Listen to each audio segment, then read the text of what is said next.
Hi everyone, and welcome back to the Mouth of Tyne Podcast, brought to you by the Shields Gazette. I'm Dominic Scurr, joined as ever by Miles Starforth and Joe Buck. Back again to discuss recent matches for Newcastle, bit of positivity as we're now into the international break. Miles, I'll start with you. Just how you doing, and what did you think of that game on Friday night? I'm good, thanks. Back-to-back wins, a bit of sunshine always helps, of course. Those two games were so important for the club, really, going into this break. They'd had that tough run of games, tough runners-up results. Unfortunate to lose some of those games, really. So it was much needed, and to go into this 2-week break was hugely important on a positive. And they did just that. I'm sure we'll talk a lot about Alexander Isak, terrific performance, but the manner of the victory as well, coming from behind, 2 late goals in each half. I think everyone went home very happy. Yeah, and Joe, as Miles says, when you 5 games without a win, 3 defeats in a row in all competitions, and then to win back-to-back games 2-1. The Wolves game, good performance, got the result in the end. Forest, for the first time this season, they've managed to come from behind, and they showed real character in the end to snatch it. Bit of fortune, late penalty, but totally deserved in the end, would you say? Yeah, absolutely. I think that they definitely deserved both wins. I think the one on Friday night was particularly impressive because they were on top, and they did deserve to win. But we've seen over the last few weeks, well, pretty much all season, really, that they do struggle to score goals, and it was just you did worry when the offside goal happened. A couple of other chances, hit the bar twice. You did think, is this going to be one of those days? But fair play, they kept going, and Alexander Isak at the end, coolest person in that stadium. I bet he looked less nervous, and certainly I was watching TV, and I bet he was less nervous and he was in the press box and all them fans there. But yeah, incredible win, and one that it felt a bit of a season-defining moment. I don't know if you felt that, but for me, it felt like a game that we might look back on this game in May and think that that was a turning point, or that was a real big 3 points. Yeah, it was a thoroughly entertaining game as well for the neutral. I think if it's one of them, if Newcastle had a drawn it, you would have seen that's 2 points drop, particularly that Elliot Anderson incident. Just Miles, how gutted are you for Elliot Anderson, and what did you make of the VAR call to disallow his goal for offside? We were sat next to each other at the game when we were trying to figure out exactly what had happened. Like Eddie Howe, after the game, he wasn't exactly sure. We have a better idea now, but yeah, I was gutted for him, really, because at the start of the season there was this debate whether he should go away on loan, whether he should stay, was he going to play enough football? But I think the decision to keep him here has been more than vindicated. He's not been starting week in, week out. You wouldn't expect him to, but he's made a big contribution this season. And to see him have that kind of impact in a Premier League game, this is a 20-year-old player who's got international players ahead of him to get us to come on at the break ahead of someone like Callum Wilson or the other players on the bench was just an example of how highly he's rated by Eddie Howe. And we've both seen him play under 21 football over the past few years. And he was head and shoulders above many players at that level. And to see him come and now hold his own in Premier League games and take the goal as well as he did, I was obviously gutted for him at the time, but he'll have left the field kind of buoyed and encouraged by the result, the backing from his teammates, and the faith that Eddie Howe's got in him. Yeah, and Joe, we were confused in the press box watching from home with the sort of, I guess, support of the Sky Sports commentary and the replays. What did you make of that decision? No, we were just as confused. I think watching on TV. You got no idea what really happened. Even the commentators weren't, they didn't really know. I think everyone knew that the Nottingham Forest player had kicked it deliberately. I think that was always the issue. And then the fact that it hit not another deflection, the other player then kicked it again. It just seemed like, well, that's a goal. And I was shocked it was overturned. I've seen every pundit and every referee give their opinion on it, and I'm yet to see anyone who agrees with the decision. I'm glad it didn't affect the outcome of the game. As Miles said, I'm gutted for Elliot Anderson because you could see how much that goal meant to him and how much it meant to the players. There's a great photo of him, Dan Burn, Longstaff, and Murphy all, celebrating, and that's what that moment was. A boyhood fan getting his first goal for the club, and it's a shame it didn't count. I think it's glad for the ref. I think the referee will be glad, and the Premier League will be glad that didn't really impact the result because it could have been a big, major scandal. But You look back to last week, I know we're going to touch too much, that Nick Pope decision against Wolves, that went in our favour that time. The Nottingham Forest one didn't at that point. So I think it's just, these things even themselves out. And I think that we did get a wrong decision that time, but 3 points are in the bag. So let's move on. Yeah, I guess the official reason from the Premier League, Felipe was the Nottingham Forest defender deemed to have not deliberately played the ball to Sean Longstaff. So if you watch a replay, believe that if you want, or make of that what you will. But one player who did deliberately play the ball and was unfortunately punished for it was Sven Botman in the first half. Manuel Dennis intercepts his pass and then digs it over Nick Pope. Great finish. But another goal conceded for Newcastle, another defensive error. And Miles, those errors were saw with Kieran Trippier against Wolves the week before. They're creeping into Newcastle's game, and defensively, they're looking a slightly more fragile side than they have been previously. Although the past two results have been positive, they have been sort of littered with those defensive mistakes. Yeah, I think we've spoken about a few areas the past couple of months. I guess a bit of context is needed. Context is needed really when you look at the goals conceded column. The defence is still the best in the division. Obviously, there will be a concern to Eddie Howe that there was those set piece goals they conceded a few weeks ago as well. Obviously, in terms of Botman, you can probably count the mistakes he's made on one hand really since he's joined the club. So he's got nothing to be ashamed about in terms of that particular mistake. But I suppose on that point of view, the good thing is now they've got this 2 week break to work on a few things. The Botman and a few others won't be with the squad in Dubai. I'm not too concerned about the defence. The defence had also been overachieving in the first half of the season. In terms of goals conceded, it was phenomenal. Really, this was a team that couldn't keep a clean sheet a little over a year ago, and to go from that to where they were was remarkable, really. So I'm not too concerned, but obviously there's a bit of chance to work on some things now. Yeah, and before the game, Joe, Newcastle were hit with the blow that Miguel Almiron, top scorer, would be out. They've also been hit with Nick Pope now withdrawing from the England squad. How big a blow was that, Miguel Almiron, before kickoff? Even though it didn't impact the result in the end, he's now facing potentially 6 weeks on the sidelines. Yeah, it was a big blow when it emerged. I think the only selection decision in my head that Eddie Howe had to make for that game was, whether it be Almiron or Murphy. Obviously, Murphy started against Wolves. Almiron came on and got the goal. But yeah, it's a shame to see him out because he's been really good this season. He's top scorer.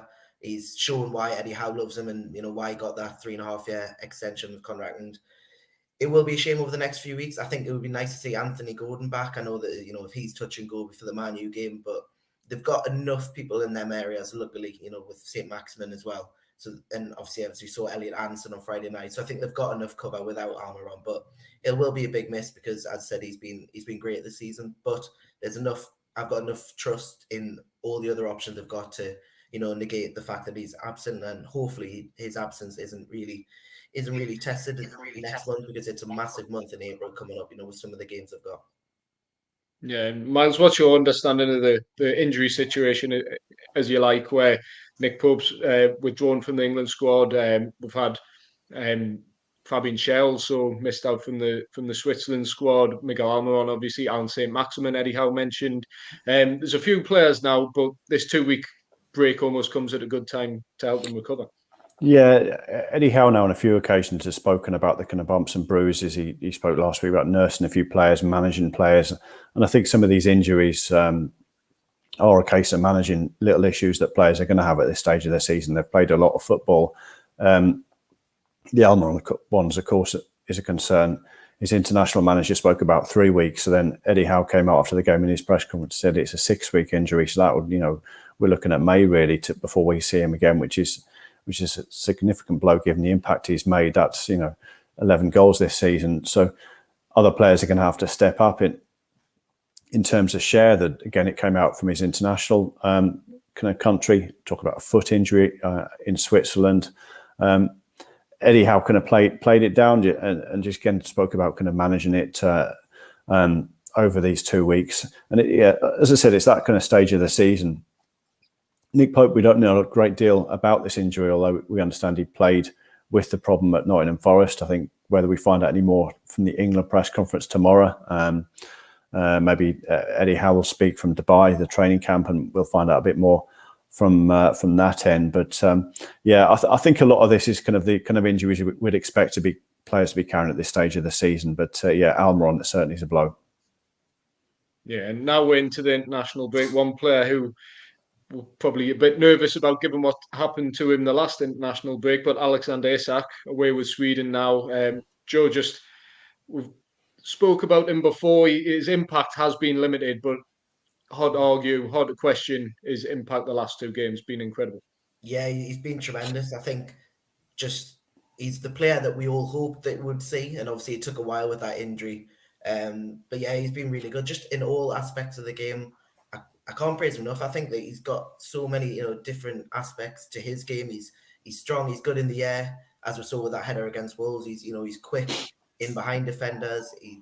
The way he has the ball at his feet, because he's so tall. I don't know. The ball looks not weird at his feet, but he's just got such good close control. Like, and defenders just can't seem to handle him when he twists and turns in the box, and even little things like for his little spin he did when he got off the ground to then give the ball to Anson before the goal was disallowed. That just is tremendous, and I'm loving seeing him. I'm glad he's getting 90 minutes, especially with Callum Wilson out of form and not looking, himself at the minute. It's good to see Isak stepping up and becoming the new focal point of the team. Really, I think that it's brilliant for how to have Wilson and Isak, hopefully, back in form come April. Wilson will be pushing for that starting spot. Isak, as we saw, can drift out the left if needed. It's a brilliant position to be in. I just love seeing him play.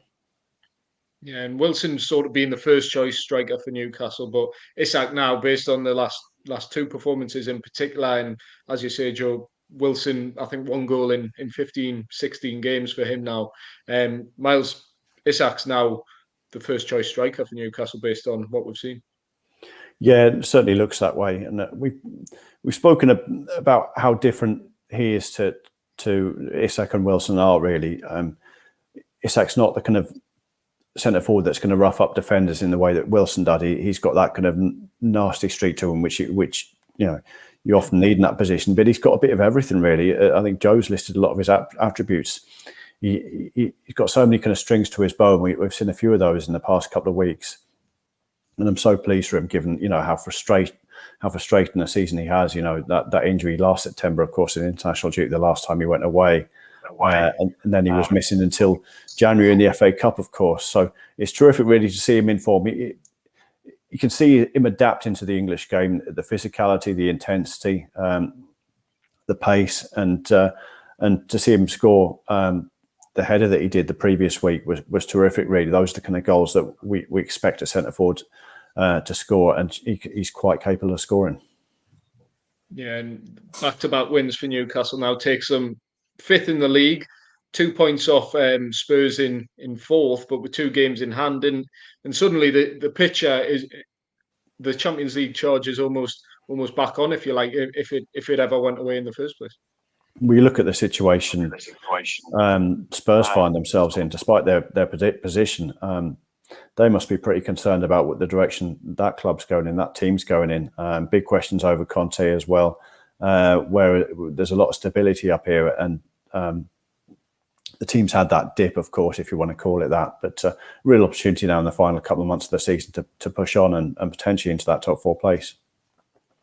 Yeah, and just after Friday's game, Newcastle flew out to Dubai, warm weather training camp. The players have been given a bit of time off before the start the full training work. But Miles, does this come at a good time for Newcastle? And what's your understanding of what Newcastle will be doing out in the UAE?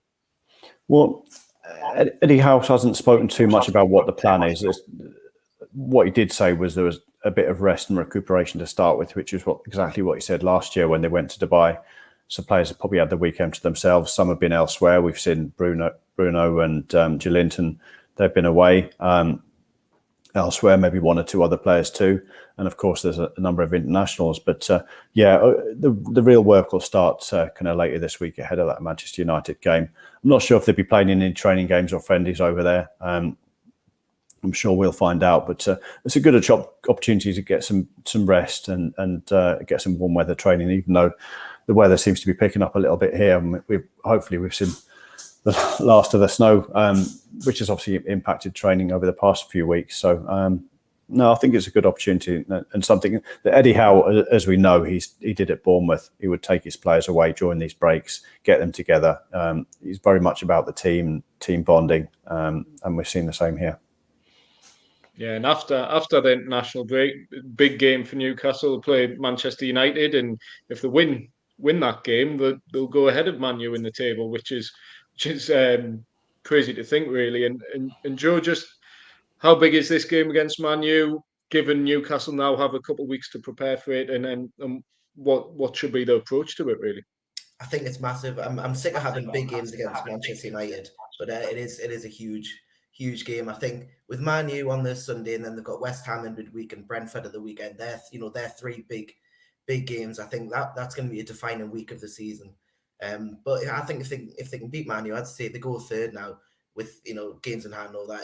Being third doesn't really make that much of a difference, especially beginning of April. But just psychologically, that'll be such a huge boost for them. I think it's a massive. As long as they don't get beat, I think they won't settle for a point. Eddie Howe will never settle for a point, but I do think that they would be happy with a point from that one and go into them games against West Ham and Brentford, which aren't easy games, in full confidence. But having 2 weeks to prepare for that Man U game, considering all the internationals Man U will have, I think it's going to be a big couple of weeks coming up for them. Yeah, it's an interesting one. Man U as well. Chance of revenge. They're missing some key players as well. Garnacho's out injured. Casemiro's suspended. Newcastle will have Joe Linton back from suspension. Marcus Rashford's dropped out the England squad. You'd expect him to recover in time for the game. But Miles, it's a finely poised game at St James's Park on April 2nd. Yeah, and it goes back to what we said before the final. Really, you expect them to compete every game, and the key moments in the final went against them. Those 2 or 3 moments, key moments, but they were competitive. They were competitive between the boxes, and unlucky with that deflection as well. So whatever happens between now and then, they're going to compete on that day, and it's all set up for a terrific occasion, especially as I say. Joe Linton's back from that suspension, a big performance from him, no doubt, and Isak's in form. Some other decisions to make in terms of the team. So, no, it's certainly one to look forward to. And it's as we get to that kind of business end of the season now, these games are only going to get bigger. Yeah, and Joe, with Joe Linton back from suspension, does he get back in that team? I mean, the midfield have been performing really well, but potentially the left wing position could open up with Alan St-Maximin obviously going off injured at half-time at Forest. Yeah, it's a big decision for Eddie Howe to make. I don't know whether I would change the middle three. I think, to be fair, you've got to shout out Joe Willock. He's been phenomenal the last couple of games. So that would be the usual slot you would expect Joe Linton to slot into. But you can't drop Willock after them couple of games. Obviously, Bruno, you can't. So it'll just be Longstaff in that midfield. But Longstaff's done, absolutely nothing wrong over the last few games. So he might end up going back to Joe Linton out wide with Willock in behind. That did work for quite a few games at the beginning of the year. So it is a big call for Eddie Howe to make, and one that you'd be happy having to make. But I don't envy his decision. Yeah, and we'll have all the sort of previews going into that game, all the news from over in Dubai, team news, transfer gossip heading into the summer over on the Shields Gazette website. We'll have updates from Eddie Howe, I'm sure, over in Dubai in the coming weeks, hopefully as well. So you can check out all the coverage of that on the Shields Gazette website, shieldsgazette.com. You can also subscribe for unlimited ad-light access to all of our Newcastle United coverage. Just head over to shieldsgazette.com/subscriptions for more information on that. But for now, Miles, Joe, thanks as always for joining us on the Tyne Podcast. Thank you to everyone for listening, and we'll see you next time. Cheers.